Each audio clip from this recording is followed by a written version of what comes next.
Olá a todas e a todos, o meu nome é Gustavo Victor Lopes, faço parte da equipe jurídica do escritório de advocacia Flávia Moreira. Nós temos aqui hoje uma missão inédita. Através desse podcast, nós vamos analisar um prognóstico empresarial para o ano de 2025. E, para isso, nós estamos com ela própria, a doutora Flávia Moreira. Doutora, e aí? Vamos tomar alguma coisa hoje? Vai embora. De quem? Bem, a doutora ela vai se apresentar, né, e dar um breve relato do que nós vamos tratar aqui hoje nessa conversa. Doutora? Olá, pessoal. Brincadeiras à parte. Nosso objetivo aqui hoje é trazer conhecimento, levar acesso à informação. Estamos abrindo ao público em geral uma estratégia que nós adotamos aqui no escritório. Faz parte da nossa metodologia de trabalho elaborar um prognóstico para as empresas que são nossas clientes. E em que consiste isso? Basicamente, nós analisamos dentro da nossa carteira de cliente as mudanças de mercado e como que elas impactam a realidade dessas empresas para que nós possamos auxiliar na tomada de decisões, na conformidade legal, na estruturação empresarial. Bem, e o que nós vamos destrinchar aqui hoje? Nós vamos falar sobre reforma tributária, sobre PIX, sobre o cenário econômico, sobre câmbio, sobre dólar, sobre outros assuntos relevantes, né, e estratégias empresariais para prevenir possíveis riscos que nós iremos enfrentar durante este ano. Doutora, seguinte, na minha visão, a política ela é a arte do possível. Foi o Otto von Bismarck que disse essa frase, e eu acredito que ela se aplica muito bem à reforma tributária que está praticamente concluída, né? A senhora acredita que a ideia dessa reforma será a simplificação tributária ou a diminuição da carga de impostos que serão cobradas por nós, né, pagas por nós contribuintes? Bem, Gustavo, a reforma tributária foi muito esperada no nosso país, né?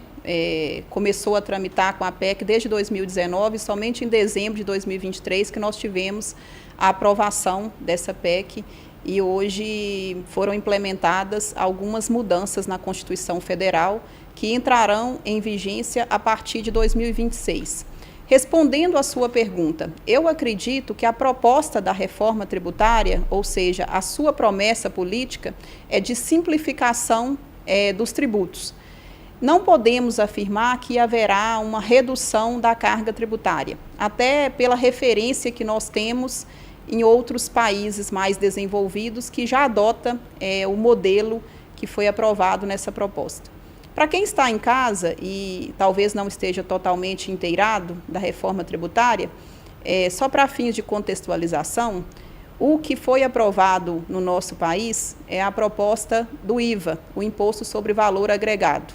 Ou seja, esse imposto ele será dividido em IBS e CBS, o Imposto sobre Bens e Serviços e as contribuições sobre bens e serviços. Um primeiro de categoria federal, o outro de categoria estadual e municipal. Basicamente, a reforma tributária ela propõe a extinção de 5 tributos e também ela traz inovações como a criação de um imposto extrafiscal, que é o imposto seletivo, traz também a proposta do cashback para o consumo de bens essenciais, como gás de cozinha, conta de luz, etc. e tal. É uma reforma que ela tem esse objetivo de transparência, de simplificação do arcabouço tributário, de facilitação dessa tramitação. Uhum. Nós que somos tributaristas, entendemos bem qual que é a complexidade da tributação hoje no Brasil por causa do número de alíquotas, por causa das legislações esparsas. Tudo isso faz com que a dinâmica tributária no país ela se torne extremamente burocrática e desafiador para o empresário. Bem, doutora, quais as estratégias o empresariado pode tomar para se precaver de possíveis atritos tributários que haverão durante essa transição, né, esse prazo de implementação da reforma tributária? Considerando que no próximo ano, em 2026, já se inicia a transição da reforma tributária, primeiro, o empresário ele precisa se orientar, ele precisa de ajuda especializada. Se o empresário estava acostumado a delegar essa tarefa para os contabilistas, agora ele não poderá mais fazê-lo, porque esse contabilista ele não terá um tempo hábil nem formação técnica para poder se inteirar da nova legislação. Então, é necessário ali um esforço conjunto, tanto do contabilista quanto do tributarista, para poder fazer um diagnóstico, que é o que nós estamos aqui propondo para os nossos clientes, porque para cada segmento existe um tipo de planejamento tributário distinto. Então, quando a gente fala que vai haver com a reforma tributária a extinção dos dois principais impostos que regem a economia brasileira, que é o ICMS, o Imposto sobre Circulação de Mercadorias e Serviços, e também o ISS, que é o Imposto sobre Serviços, só isso já muda substancialmente a conjuntura nacional. E com essa mudança, nós precisamos orientar toda a classe empresarial para que faça um planejamento tributário personalizado. Por exemplo, para os nossos clientes de saúde, está aqui no nosso prognóstico a equiparação a uma nova categoria jurídica, de acordo com a permissão legal, para que a gente consiga uma redução de alíquota, alterando enquadramento societário, alterando enquadramento tributário e alterando até mesmo a natureza da atividade. Então, não existe uma regra geral, em termos tributários, que a gente possa transmitir para todos os clientes de forma indiscriminada. Faz-se necessário uma análise pormenorizada de cada caso concreto. Agora, quanto mais o empresário adia essa tomada de decisão em relação a buscar o conhecimento e a alinhar a sua equipe jurídica com a equipe contábil e administrativa financeira, maiores serão as perdas em termos econômicos e em termos de performance no mercado. Por quê? Porque as empresas maiores e melhor estruturadas provavelmente já estão fazendo isso. Bem, então a ideia, no caso, então, seria se precaver, né? Quanto mais o empresário se antever a todo esse processo que haverá, mais seguro ele estará, né? Ele estará mais protegido da tempestade que com certeza virá, né? Nós conhecemos bem o Brasil, o sistema tributário brasileiro, então, assim, com certeza haverá muitos atritos, né? Muitos problemas. A mesma questão do PIX, né? A polêmica que houve do PIX agora, recentemente, né, que eu acredito que a grande parte da população brasileira deixou ser levada por uma questão ideológica, seja de esquerda, seja de direita, né, e não se ateve aos fatos. De todo modo, isso já acabou, né, eu acho que houve uma revogação, né, a própria Receita Federal revogou esse tipo de transação, de verificação dessa transação, mas eu acredito que, de uma forma ou de outra, o grande medo da população não ser taxado pelo PIX, mas cair na malha fina lá na frente, né?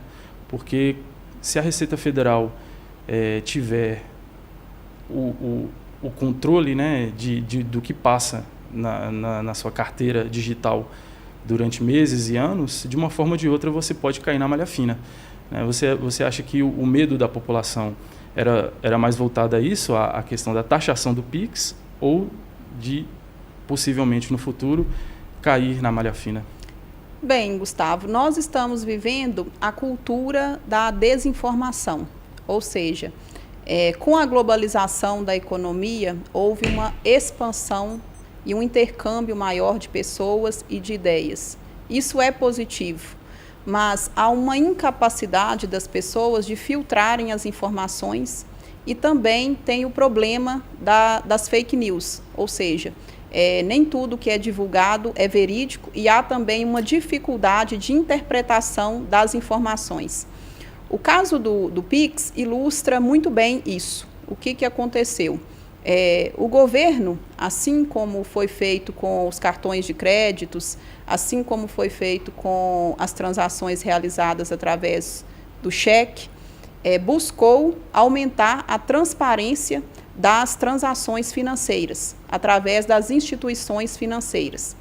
E isso foi interpretado de forma equivocada como uma tentativa de taxação do PIX. Uhum. Como nós estamos em um país politicamente muito polarizado, isso foi usado até mesmo como uma arma, né, de debate político pela oposição do atual governo. Mas o que havia sido proposto seria mesmo a comunicação pelas instituições financeiras das movimentações. Agora, fazendo o gancho com reforma tributária, nós voltamos na questão da informalidade. Isso acontece porque as empresas brasileiras, infelizmente, ainda têm a cultura da informalidade. Fazem caixa 2, fazem transações não declaradas. Então, eu acredito que exista, sim, o medo da malha fina e o medo também da taxação. Porque quando a gente fala em carga tributária no Brasil, já há uma resistência natural da população, considerando que nós temos uma carga tributária elevada e que a proposta da reforma tributária, até o presente momento, ela não traz consigo uma perspectiva de redução de carga tributária, mas tão somente de simplificação, se formos olhar a grosso modo.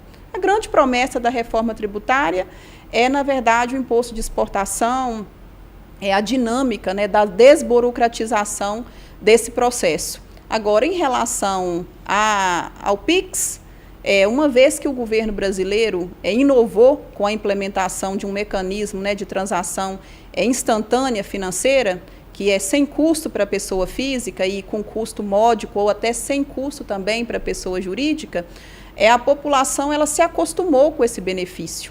Então, dizer que vai haver uma mudança em relação ao custo desse benefício, que até então tem uma natureza praticamente gratuita, gera a mesma resistência, a mesma comoção social de quando se diz que irá cortar um Bolsa Família. Olha só, eu conheci um empresário que ele disse que não iria aceitar mais PIX, ele ia aceitar os outros tipos de pagamento. Assim, na minha visão, eu acredito que esse é um caminho sem volta. O PIX ele se tornou o meio de pagamento mais popular no Brasil, mais do que até dinheiro. Eu fiz uma pesquisa e em 2024 o PIX movimentou mais de 26 trilhões de reais em transações diversas, né? O que você acredita nisso? Que o empresário, é uma estratégia para o empresário ele parar de aceitar o PIX ou não? Com certeza não, né? Quando o empresário amplia o leque de possibilidades de pagamento e de transações financeiras, automaticamente ele amplia as possibilidades de comercialização do seu produto ou do seu serviço. Na verdade, a resistência volta no gargalo educacional que nós temos em nosso país. As pessoas ainda têm resistência a um processo educativo, do ponto de vista financeiro, jurídico, e são muitos dogmas, são muitos estigmas que tomam conta desses temas, porque a maioria dos empreendedores se consideram incapazes de fazer a gestão jurídica dos seus negócios, a gestão fiscal dos seus negócios, ainda que tenham assessoria especializada, muitos se sentem até constrangidos em debater esses temas. Por isso que eu pensei aqui nesse prognóstico para 2025, de ampliarmos a comunicação com os nossos clientes e de promovermos oficinas internas de conscientização sobre os assuntos de natureza técnica que ficam, via de regra, na mão dos tecnocratas, nós, advogados, contabilistas, administradores, economistas, para que esses empreendedores eles se sintam mais à vontade para discutir esse tema. Nós temos um caso recente de uma clínica médica, que é uma case aqui do nosso escritório, em que a médica, a CEO da clínica, ela, ao longo de 3 anos, ela viu a necessidade de se integrar pessoalmente nos processos jurídicos, contábeis, administrativos e financeiros do negócio, porque quando você pensa no seu papel como profissional liberal e no seu papel como empresário, como você suporta o risco do negócio, do empreendimento, não tem como você se eximir dessa responsabilidade, dessa participação.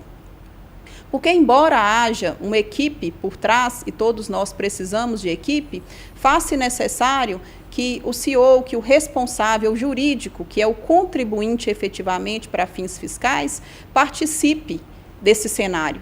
E cabe a quem promover isso? A nós. Aqui no escritório, a gente tem um debate aberto, transparente com os nossos clientes em relação ao que está acontecendo nas empresas. Nós não esperamos o cliente ter um problema tributário ou fiscal. A gente trabalha justamente com análise prévia, com os planejamentos, com os prognósticos, com as tendências de mercado, porque só dessa forma a gente vai conseguir oferecer uma solução personalizada e efetiva.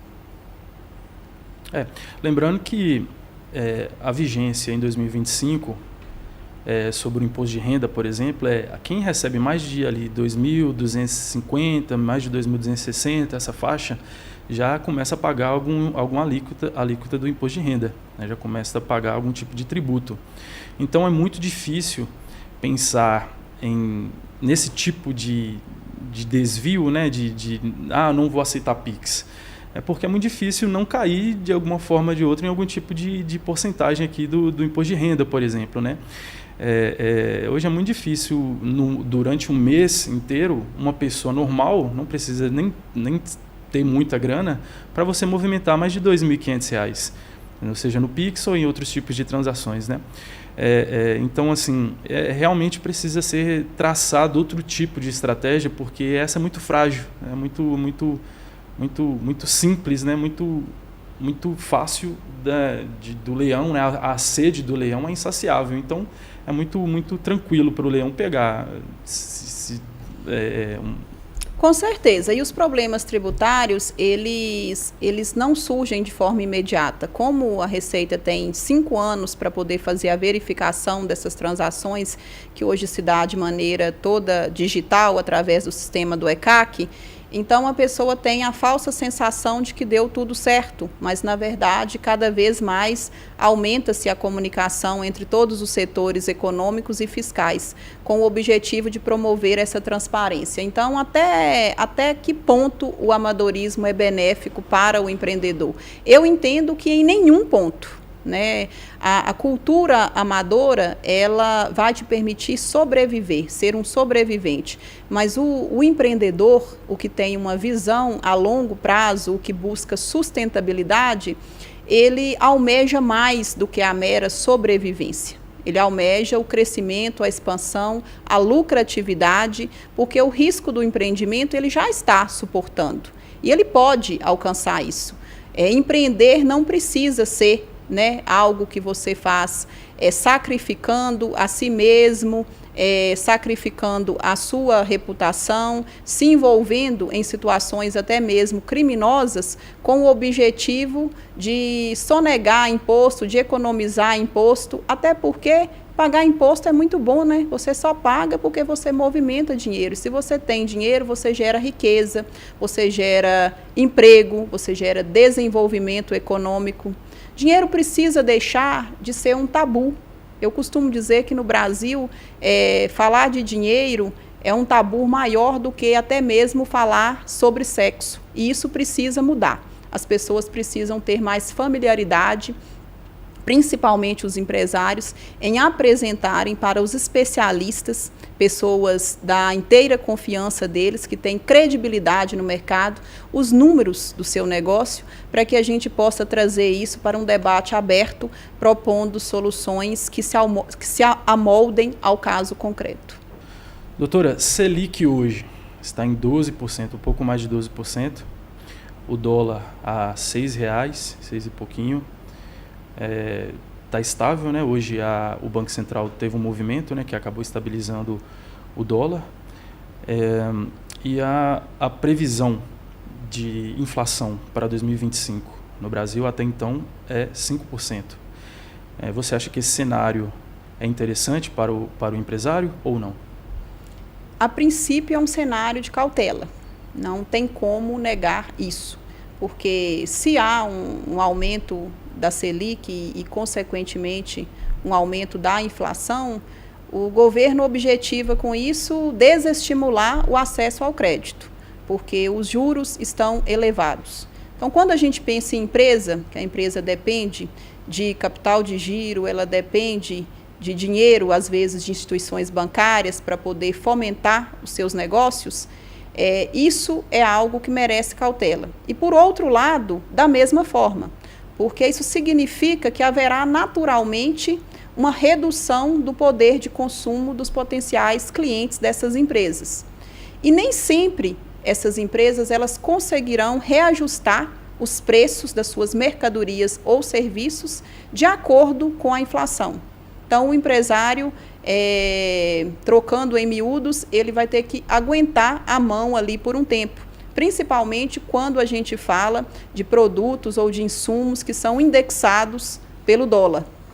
Então, esse cenário, ele é de cautela. Se a empresa ela tem muitas operações de crédito que são pós-fixadas, que elas variam, né, pela taxa Selic, a gente orienta que elas sejam alternadas para operações pré-fixadas. Se você tem a possibilidade de antecipar a quitação de algum empréstimo, a gente orienta isso. Se há a possibilidade de captação de recursos próprios ou captação de recursos de terceiros que não passem por instituições financeiras e que tenham uma política de acesso ao crédito mais justa, ou então, se há a possibilidade de alguma política de fomento, procurar bancos, instituições que trabalhem com fomento, igual o Banco do Nordeste, BDMG, operações garantidas pelo SEBRAE, a nossa orientação, principalmente para as pequenas e para as médias empresas, é seguir esse caminho, porque a gente ainda tem mais um problema que também é consequência desse efeito,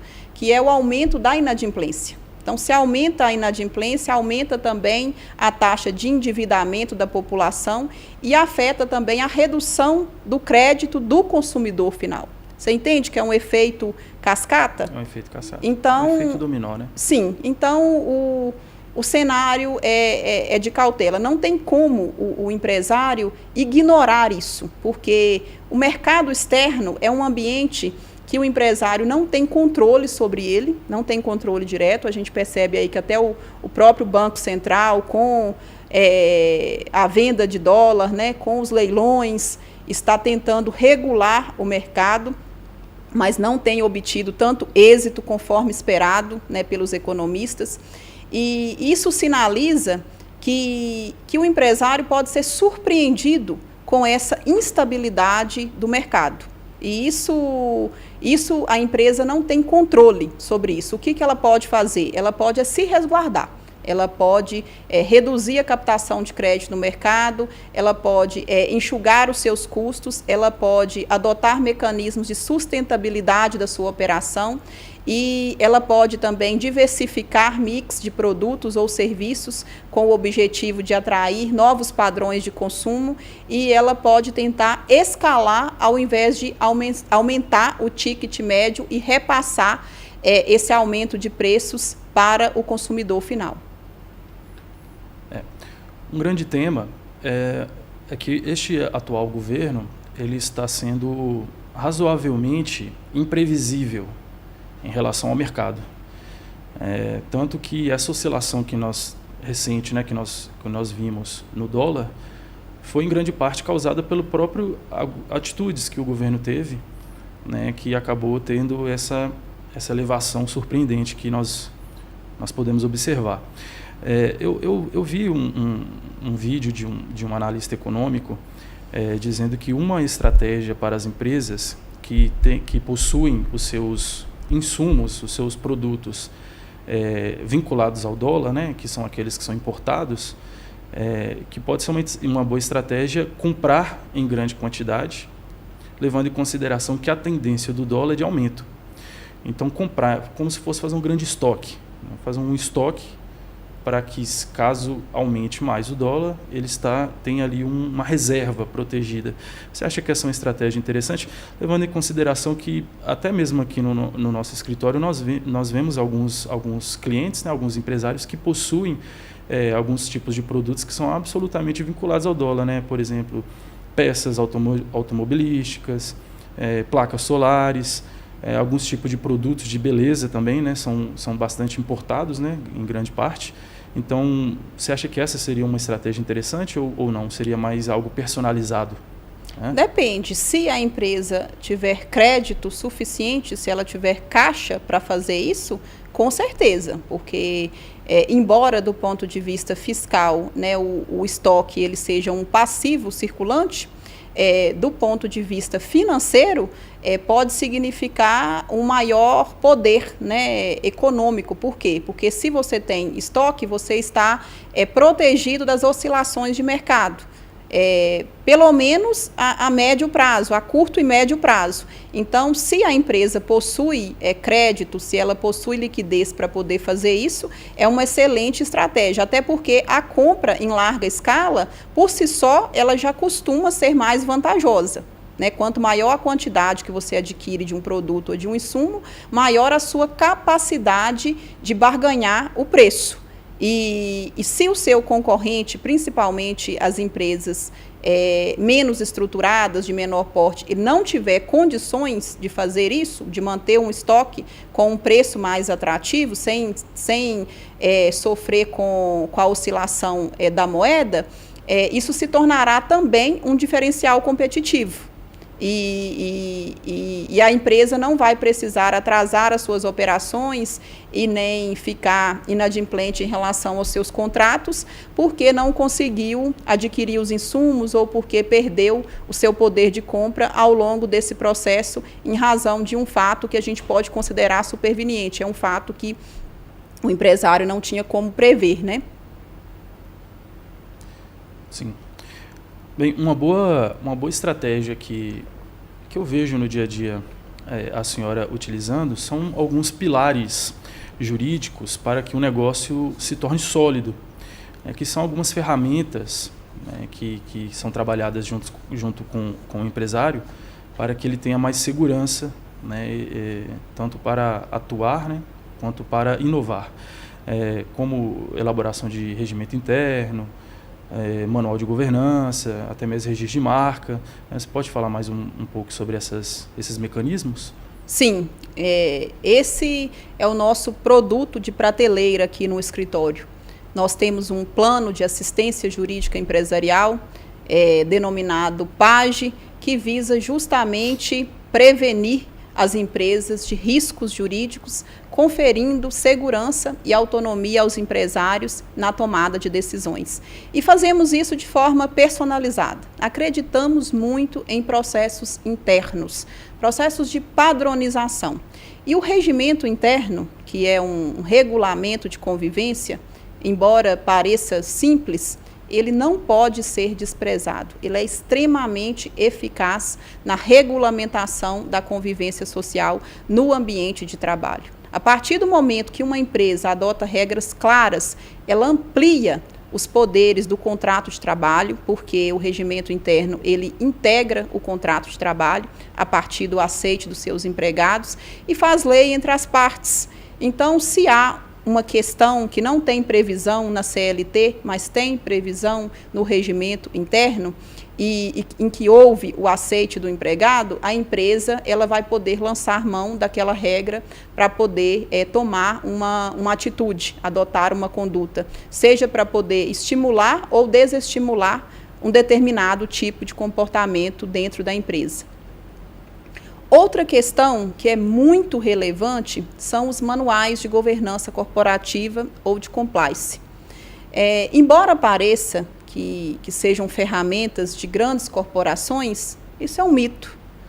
O manual de governança corporativa, basicamente, ele visa promover dentro das empresas uma cultura organizacional, criar e fortalecer uma cultura organizacional. É aquele momento onde você conta a história dos fundadores da empresa, onde a empresa apresenta quais são os conjuntos de valores inegociáveis para aquela organização. E veja bem, nós não temos nenhum lugar onde há o ensino formal de comportamento em relação a valores, né? Em uma sociedade com valores cada vez mais deturpados, em uma sociedade, como dizia o filósofo Bauman, líquida, uma sociedade líquida, moderna, em que as relações elas são todas passageiras, as empresas, o empreendedor, ele pode e deve assumir esse papel de educar e formar os seus colaboradores, prestadores de serviços, estagiários e até fornecedores em relação aos valores éticos e morais.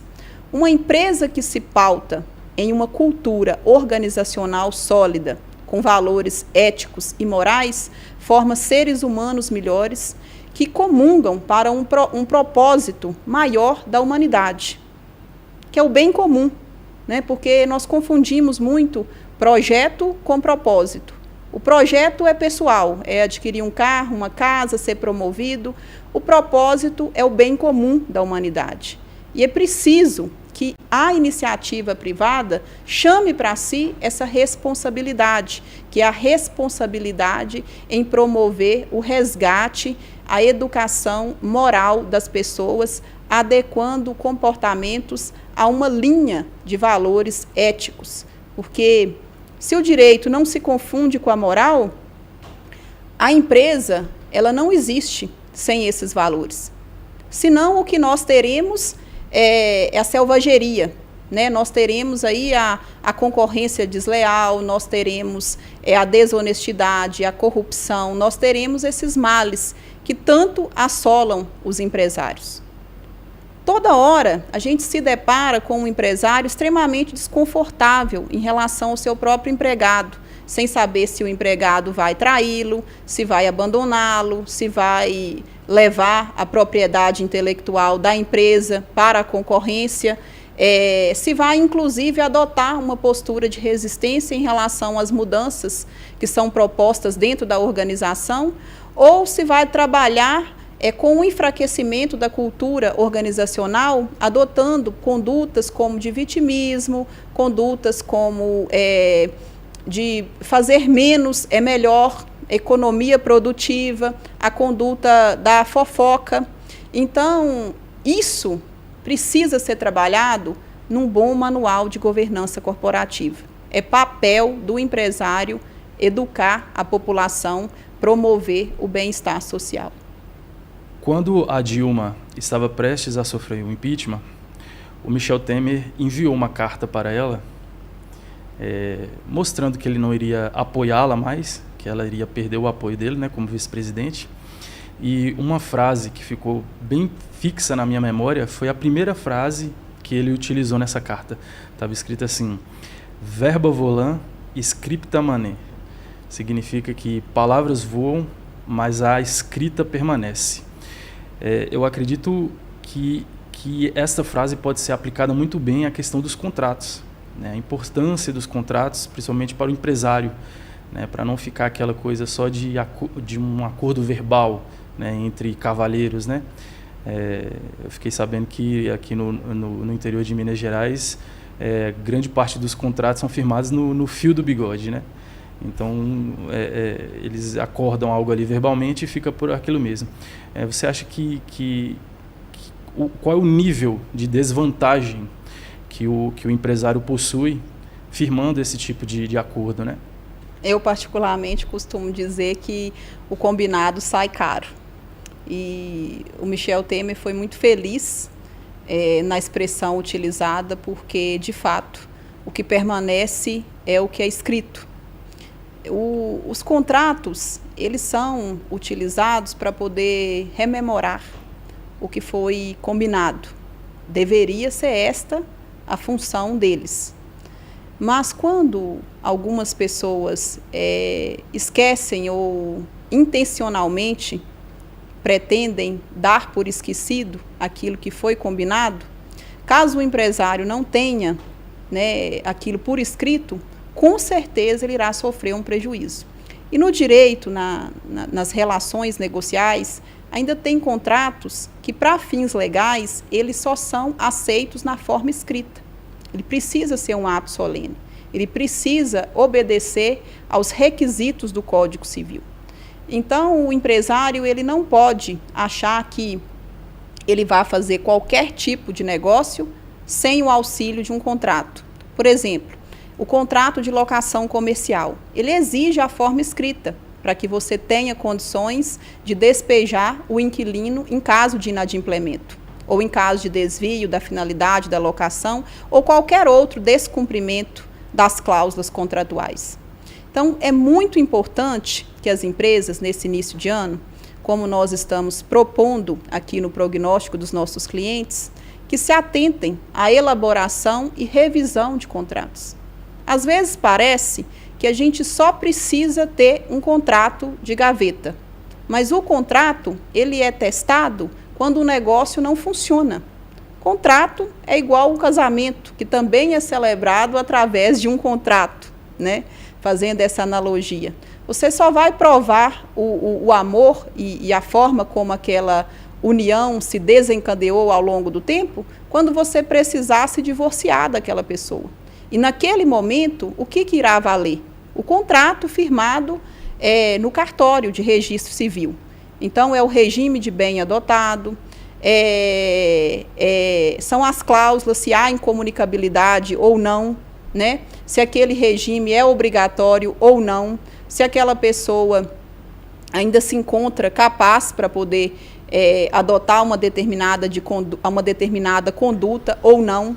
E assim são os contratos nas relações empresariais. Sempre os clientes costumam chegar aqui no escritório surpresos com os desdobramentos de algumas relações negociais e estranhando o documento que eles assinaram. Doutora, mas não foi isso que eu combinei. Mas se você combinou, é diferente do que você assinou.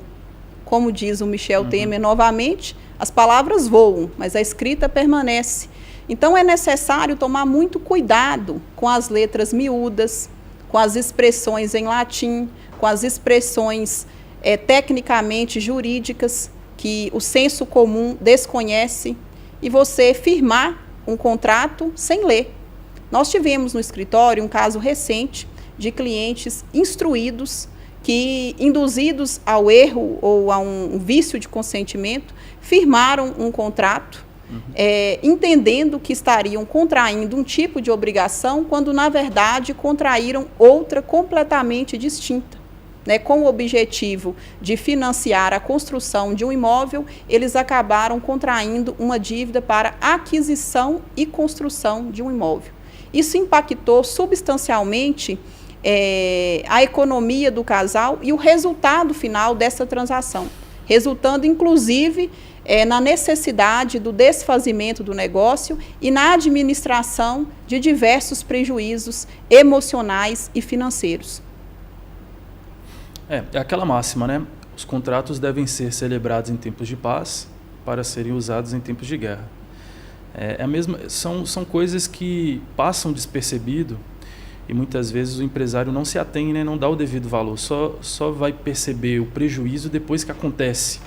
É a mesma coisa da marca, né? Da marca da empresa. Eu acredito que a marca é um dos bens imateriais de maior valor que uma empresa pode ter. Né? O nome, a logo da empresa é algo absolutamente relevante, né? Ainda mais hoje em dia, né? Que tudo é propaganda, tudo tem marca, tudo tem uma logo, tudo tem uma frase de efeito. E as pessoas normalmente não dão o valor ao mecanismo do registro de marca. Eu tenho um exemplo muito interessante do próprio Burger King, que é uma marca gigantesca, famosa em todo o mundo, mas que não registrou devidamente lá na Austrália, naquele país. E lá acabou que outra empresa registrou primeiro do que essa multinacional, e quando a Burger King foi atuar naquele mercado, ela teve que utilizar outro nome. Hoje a Burger King na Austrália tem outro nome totalmente diferente, então é até difícil ter valorizar aquela marca local tanto quanto a marca que já tem uma relevância internacional. Então, eu acredito que o registro de marca também é uma estratégia absolutamente importante para o empresário, né, atualmente. O que você acha disso? Com certeza. Curioso, né, a questão do Burger King. Eu não sabia disso. Você em casa sabia? Pois bem, acontecem até nas grandes multinacionais esses episódios em que, por descuido, a pessoa acaba não registrando a sua marca. A marca ela é regulamentada pela Lei de Propriedade Industrial. Inclusive, hoje, o INPI, ou Instituto Nacional de Propriedade Intelectual, que é o órgão gestor e responsável pela regulamentação de marcas em todo o território nacional. Quando uma empresa registra sua marca, basicamente, ela adquire o direito de utilizar aquele nome no mercado e de impedir que um concorrente o faça, tentando desenvolver um negócio com a mesma natureza e que visa o mesmo público consumidor. Aqui no escritório, nós temos diversos casos em que o registro da marca salvaguardou a utilização pela empresa da comunicação, e a comunicação é poder. O que nós estamos fazendo aqui hoje é nos comunicando com os nossos clientes, nossos amigos, nosso público-alvo, e essa é a ferramenta de barganha, de negociação que uma empresa tem no mercado. Então, é salutar que as empresas se preocupem com o registro de marca. É um processo de natureza administrativo, relativamente simples, tramita no Instituto Nacional de Propriedade Intelectual, as taxas de custeio são acessíveis, então não justifica não fazer. Marca é sinônimo de sustentabilidade, de posicionamento de mercado, é o que você precisa para dar forma, fazer com que a sua empresa nasça no mundo da propriedade intelectual, no meio imaterial. Isso também tem um valor agregado ao negócio. Se uma criança nasce, você registra a criança e dá-se um nome. Da mesma forma, tem que ser com uma empresa. Se uma empresa nasce, você dá um nome, fantasia para essa empresa, e você deve registrá-lo para que se tenha um documento que assegure que você tem o direito de usar aquele nome e de que seja só a sua empresa, de que essa empresa seja especial aos olhos dos seus consumidores, assim como ela é para você que a concebeu. Ficou claro que, em minha visão, o empresário, o que diferencia o empresário amador do empresário profissional é ele se antever aos problemas. É como se fosse um jogador de xadrez. Esses dias atrás eu estava vendo um vídeo de um jogo profissional, de um campeonato mundial de xadrez, e assim, a partida não durou 1 minuto. Os jogadores fizeram alguns movimentos e em algum dado momento o outro ficou olhando, analisando as coisas e simplesmente cumprimentou o outro, desistindo da partida. E aí eu fiquei pensando, cara, o que foi que aconteceu aqui? E aí nos comentários, as pessoas que são simpáticas também a esse tipo de esporte, né, estavam dizendo lá que, não, é porque eles já estavam pensando a 10 jogadas à frente, e a 10 jogadas à frente já não tinha jeito mais pro rei, então era melhor ter desistido. Então, assim, é exatamente o que é possível ser aplicado ao empresário. O empresário ele precisa pensar, quanto mais jogadas à frente ele pensar, melhor, mais ele vai conseguir se antever aos problemas. Então, relacionado aos empregados, relacionado ao sistema tributário nacional, até o dólar, tudo isso influencia. Então, quanto mais bem informado e quanto mais ele se precaver, né, mais ele estiver prevenido de toda essa gama de influências que podem ser exercidas, né, no empreendimento dele, que vai ser diferenciado o profissional do amador, né, que ele vai conseguir suportar as vicissitudes do mercado. Eu quero te agradecer pela oportunidade, né, pela presença também. A senhora gostaria de falar alguma coisa para fechar? Eu quero agradecer a cada um dos nossos telespectadores, e em especial aos nossos clientes e a toda a equipe do escritório que nos auxilia na promoção desse fortalecimento do ecossistema empresarial. Prevenir é melhor do que remediar. Isso não se aplica só a área da saúde. Conforme o Gustavo muito bem colocou, só aquele que tem uma visão dos próximos passos, só aquele que antever cenários é que é capaz de vencer obstáculos. A palavra de ordem é adaptação, desde a lei darwiniana. Isso não mudou. No mercado empresarial, você precisa estar habilitado para desenvolver essa atividade. Afinal de contas, não é qualquer atividade. É uma atividade organizada que visa lucro e onde você é que suporta o risco do empreendimento. Essa é a definição no artigo 3º do Código Comercial do que é o conceito de empresário. Então, é preciso que você, que é empreendedor, coloque esse conceito em prática. Você não precisa mais trilhar um caminho de forma amadora, suportando sozinho as agruras e as pressões do mercado. Nós temos um índice muito alto de insucesso das empresas no Brasil. É um país complexo, é um país de terceiro mundo, com economia instável, né, com uma metodologia política, independentemente da questão partidária, questionável, de certa forma até amadora. Então, o empresário ele precisa se preparar com robustez, com consciência, visando não só a lucratividade imediata, mas um resultado sustentável no mercado. Pessoal, eu quero agradecer a todos que nos acompanharam até este momento, dizer que estamos à disposição. A profissão do empreendedor, muitas vezes ele se vê sozinho, né?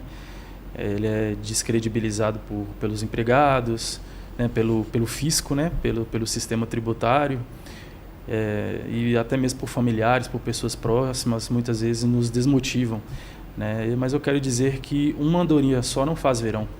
Eu acredito que existem outras estratégias e existe toda uma estrutura de pessoas que podem dar assistência a você nesses momentos de dificuldade. Enfim, agradeço a oportunidade e... É isso aí. No início do podcast, nós dissemos que iríamos sair para tomar alguma coisa. Eu acho que nós vamos tomar de quem está comendo mosca aí no mercado. Cuidado, pode ser você.